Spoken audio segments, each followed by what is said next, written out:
Stepney's visit to the Fat Controller's Railway was coming to an end. "We shall miss you," said the Fat Controller.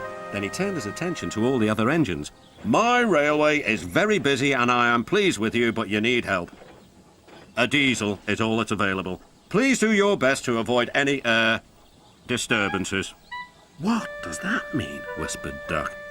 "That means this diesel is difficult," snapped James. And he was. The diesel surveyed the shed. "Not bad, I've seen worse. At least you're all clean," he sneered. The engines glared. "It's not your fault, but your controller should scrap you and get engines like me. A fill of oil, a touch on the starter, and I'm off. No bother, no waiting. They have to fuss around you for hours before you're ready." The engines were furious. Next morning, they held an indignation meeting round a turntable. "Disgraceful," mumbled Gordon. "Disgusting," said James. "Despicable," spluttered Henry. "To say such things to us," cried Donald and Douglas. "It's to teach him a lesson we'd be wanting. Now how do we do it?" The chance came sooner than expected. The diesel was purring comfortably. An inspector watched the fitter making final adjustments. The wind tugged at the inspector's hat. The diesel was ready. "Look at me, Duck and Stepney. Now I'll show you something." He rolled proudly towards his coaches. Then it happened.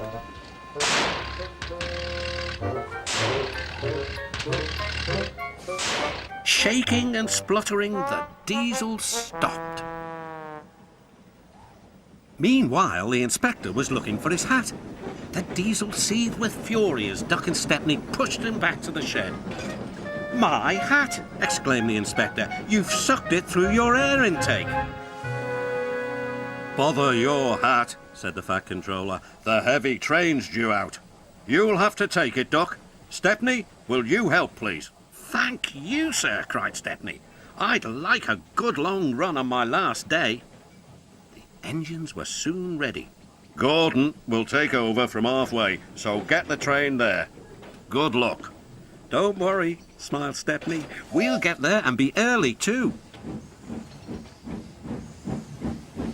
The cavalcade moved carefully over the rails and out to the open line. "Now for a sprint," puffed Stepney.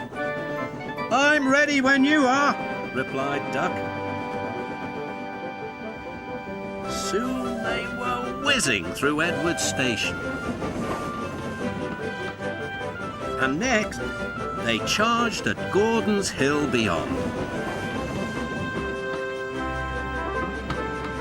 They felt the drag of the heavy coaches here.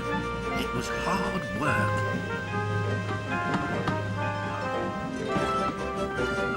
At last, they were running smoothly along the line towards the big station.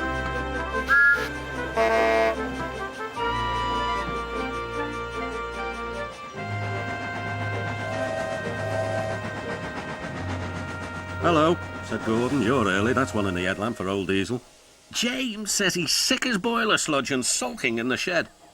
"Serves him right for saying we're out of date." And Gordon chortled away.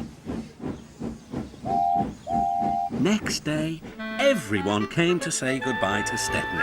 "Come back and see us soon," whistled the engines. "And you are always welcome on my Bluebell Railway too," replied Stepney.